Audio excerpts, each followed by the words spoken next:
This is James Held. I'm in the Park Plaza Hotel today for the press conference of David Haye versus Tyson Fury. With me, I've got the big man himself, Tyson Fury. How are we doing, sir? I'm good, fine, thank you. How do you think the press conference went today? I think it went very well. It was a bit of a circus in here. There's plenty of people, plenty of talking going on. Not many questions from the people. I think it went really well. How long did it take from negotiations to start to get to this point where we are now, Tyson? It took 2 months to get this fight to where it is today. After I beat Cunningham, I went on a bit of a holiday and I got a phone call saying, "Do you want to fight David Haye?" I said, "Yeah, no problem." And it's took 8 weeks to get from here to there. Was the thought of fighting Pulev first in that final eliminator ever on your mind, or once this David Haye fight was offered to you, or could we took him, this was it? Once I got offered the Haye fight, Pulev didn't matter anymore. The titles didn't matter anymore. Nothing mattered. I just want to fight David Haye. That's it. You've said you're the greatest already. Do you think if you can beat David Haye, that will prove that you are the greatest? I think it'll put me on my way to proving it. I'll have to win a lot more fights than beating David Haye to become the greatest. But it's all to be proved, and it's all out there to happen. God's given me the talent to be here, be involved in this good fight. I'm going to win it and carry on. Do you think this could be a great opportunity for you to add some more fans and for people to get to know the real Tyson Fury? You know, love me or hate me, you're still going to watch me, baby. So I don't really care. You know, if they want to support me, thank you very much. If not, take a fuck. Couldn't give a shit. Excuse the swearing. Yeah, sorry. But, you know, it's one of them things where people love to hate me. For some reason, I get abusive stuff on Twitter a lot and whatever. So I don't really care. It doesn't mean anything to me, you know. People ain't going to pay my bills, are they? The average person in this room can have a comment on boxing, but he's not going to pull a tenner out and say, "Yeah, Tyson, go and get yourself a sandwich," is he? No. So I don't care what he has to say because he's not paying my bills. And until that day comes, then I listen to somebody who is. What do you think David Haye's strengths are? Obviously, his punching power. Is that something you think about? No, you know, he's punching power, but all heavyweights can punch, you know. I think his strengths are his speed, his power, his whole package, David Haye. He's a good fighter. He really is an all-round fighter. He's good movement, he's got good head movement, he's sharp with his punches, good feet, good power. He's a good full-round package. Last time we spoke, you told me a story about when you was at the amateurs. Mr. David Haye, you asked him for a photo. You didn't get the response you would wanted from one of your heroes. Yeah. Is that still something relevant in your mind? It's a long time ago, you know. I'd rather not go into it. So it's nothing to go into anyway. It's a load of rubbish. But, you know, it doesn't really mean anything. A long time ago, you know, and people move on, and that's what happens. But it doesn't mean anything to me. All the talking doesn't mean nothing, you know. I can talk a glass eye to sleep if I want to.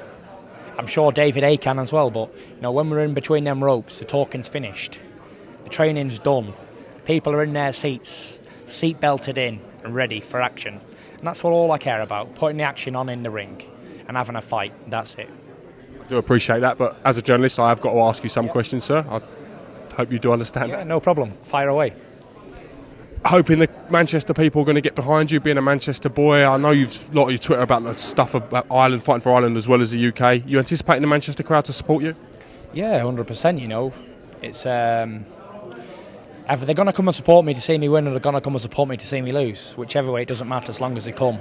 As long as they turn up, that's all that matters. But you know, everybody would want the love of the home city.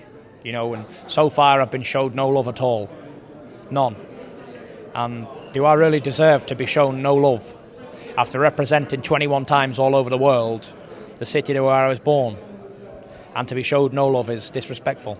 To show everybody else love, any sporting hero, but you know, not me. So it's one of them things where if they want to come, I'll be grateful. If not, then thank you very much. I find that quite hurtful. You know, if I was a weak person, then I'd find it quite hurtful because no matter what I do, it's never good enough for anybody. So.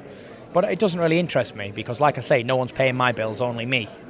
So I can only do what I can do, and that's it.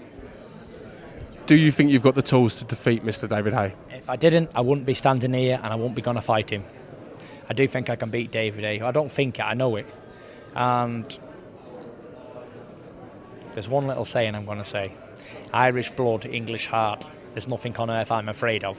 That song Morrissey sings is about me. David Haye doesn't frighten me a bit.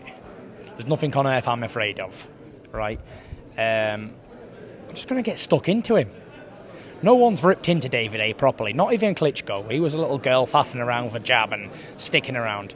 What is David Haye going to be like when a big man rips into him lefts and rights? Ask yourself that, because I don't know, I've never seen it. But we will find out on 28th of September. Just mentioned a little bit about music.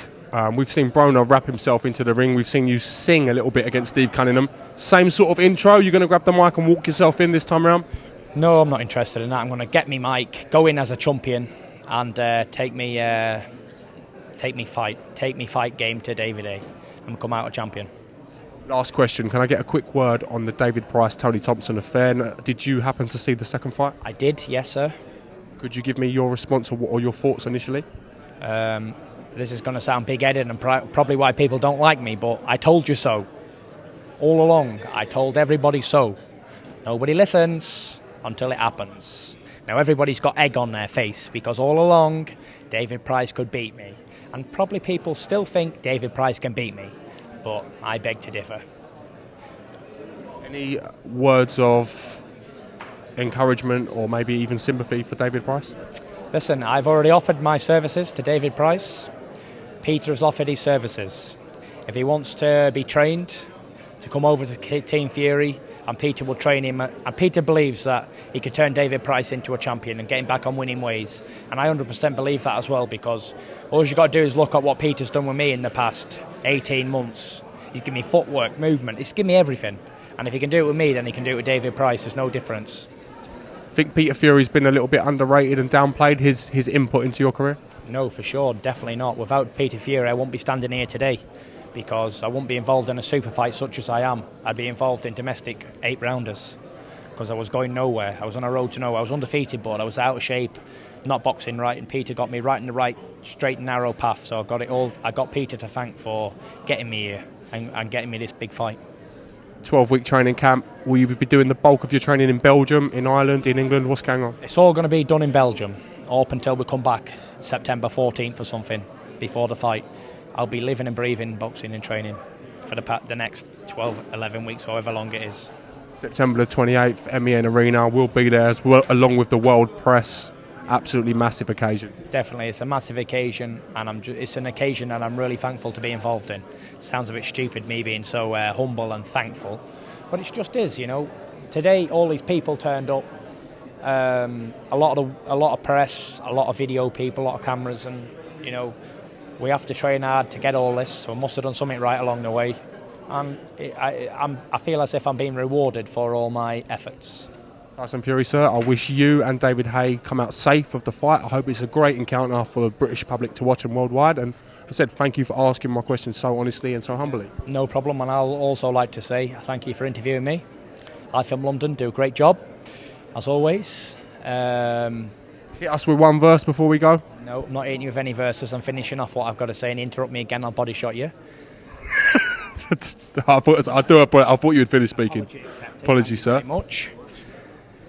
I'd like to wish David Haye all the luck in the world, and I really mean that from the bottom of my heart, and I'll pray for him to come in good shape, as I will myself, and may the best man win.